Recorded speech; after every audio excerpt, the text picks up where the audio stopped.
Asian cup বাছাইয়ের খবর শুরুতেই কাল হংকংয়ের বিপক্ষে বাংলাদেশের ফিরতি লড়াই। এশিয়ান কাপ রেসে অনেকটা পিছিয়ে পড়লেও অঙ্কের হিসাবে আশা এখনও টিকে আছে। তাই জয়ের কোনো বিকল্প নেই হামজা চৌধুরী, জামাল ভুঁইয়াদের। পূর্ণ পয়েন্টের সর্বোচ্চ চেষ্টা করবে দল, জানিয়েছেন অধিনায়ক জামাল ভুঁইয়া। হংকংয়ের কাইতাক স্টেডিয়ামে ম্যাচ শুরু হবে সন্ধ্যা 6টায়। হংকং থেকে শাফায়েত মিদুলের রিপোর্ট।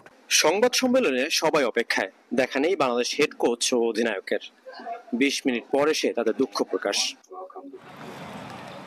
হোম ম্যাচে কাবরেরার কৌশল ও একাদশ নিয়ে সমালোচনার শেষ নেই, তবুও নিজের অবস্থানে অনড় স্প্যানিয়ার্ড। ডু অর ডাই ম্যাচে আক্রমণের শক্তি বাড়াতে পারেন, বদলে যেতে পারে প্রথম একাদশ। অধিনায়ক জামাল ভুঁইয়ার চোখ পূর্ণ পয়েন্টে। ইন্ডিংটা খুব একটু স্যাড ছিল, কিন্তু এখন আরো 3টা ম্যাচ আছে। সো আমি বিশ্বাস করি আমরা 3টা ম্যাচ আমরা 9 পয়েন্ট নিতে পারি। আমরা রাইট প্যাথে আছি, জাস্ট ডিটেলস এর জন্য আমরা গেমটা হারে ফেলছি। সংবাদ সম্মেলনে ঘুরে ফিরে গোলরক্ষক মিতুল মার্মার দায়িত্ব নিয়ে প্রশ্ন উঠলেও কোচের কাছে তিনিই সেরা। জিকোর অভাব দেখছেন না হাবিয়ার কাবরেরা। আমার কাছে মিতুলের পারফরমেন্স ছিল টপ লেভেলের, সে তার ধারাবাহিকতা ধরে রেখেছে।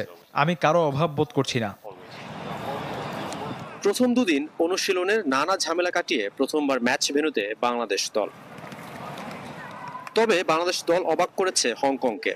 দাপুটে পারফরমেন্সে মুগ্ধতার সঙ্গে সতর্ক প্রতিপক্ষ কোচ। লেস্টার তারকা হামজা চৌধুরীর মান ভালো করেই জানা ইংলিশ বসের। এই গ্রুপের সব দলই কঠিন। হামজার অন্তর্ভুক্তি বাংলাদেশকে আরো শক্তিশালী করেছে। সে টপ লেভেলের ফুটবলার, তাই আমাদের জয়ের জন্য সেরাটাই দিতে হবে। দক্ষিণ এশিয়ার কোনো দল এত আগ্রাসী ফুটবল খেলে আমাদের জানা ছিল না। আমি সত্যি অবাক হয়েছি তাদের খেলা দেখে। তারা আমাদের চেয়ে র্যাঙ্কিংয়ে পিছিয়ে আছে, খেলায় সেটা প্রকাশ পায়নি। বদলি নেমে প্রথম ম্যাচে হ্যাটট্রিক করেছিলেন রাফায়েল মার্কিস। ঘরের মাঠে তাকে দেখা যাবে প্রথম একাদশে।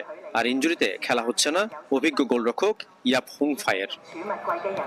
ফুটবলে জোয়ার ফিরেছে, সেই জোয়ার ধরে রাখতে চাই সাফল্য।